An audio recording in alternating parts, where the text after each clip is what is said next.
বাংলাদেশের বিভিন্ন ব্যাংক ও আর্থিক প্রতিষ্ঠানে চাকরি করে জীবিকা নির্বাহ করা আমাদের চট্টগ্রামের হাজারো ভাই ও বোন বিনা নোটিশে যথাযথ কারণ ছাড়াই চাকরি হারিয়েছেন।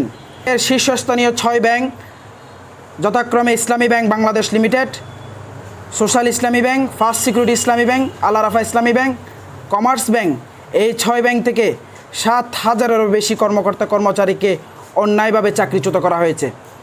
আপনারা জানেন, এই গণছাঁটাই ছিল সম্পূর্ণ বিনা নোটিশে, কোনো তদন্ত বা অভিযোগ ছাড়াই মানবতা বিরোধী আচরণ এবং প্রতিহিংসামূলক সিদ্ধান্ত। আমরা বলছি যথেষ্ট হয়েছে। আমরা চট্টগ্রাম নাগরিক ঐক্য মঞ্চ এই অন্যায়, অমানবিক, বেআইনি চাকরিচ্যুতির তীব্র নিন্দা ও প্রতিবাদ জানাই। আমরা রাজনৈতিকভাবে নিরপেক্ষ, মানবিক মূল্যবোধে বিশ্বাসী, সচেতন নাগরিকদের একটি একত্রিত প্ল্যাটফর্ম।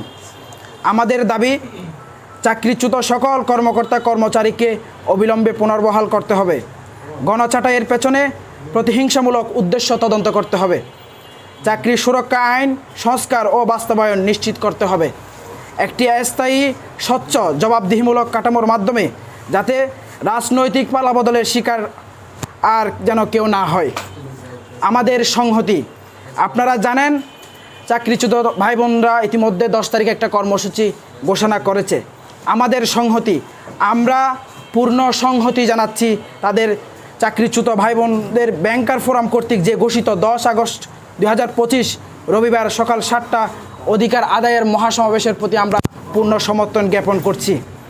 আমাদের আহ্বান, সকল রাজনৈতিক দল, শিক্ষক, চিকিৎসক, বুদ্ধিজীবী, সাংবাদিক, লেখক, কবি, গবেষক ও সুশীল সমাজের প্রতিনিধি, চট্টগ্রাম সহ সারা দেশের সচেতন নাগরিক, আপনারা নিজ নিজ অবস্থান থেকে এই অন্যায়ের বিরুদ্ধে আওয়াজ তুলুন, ন্যায়ের পক্ষে দাঁড়ান, সমাবেশে যোগ দিন, সংহতি জানান।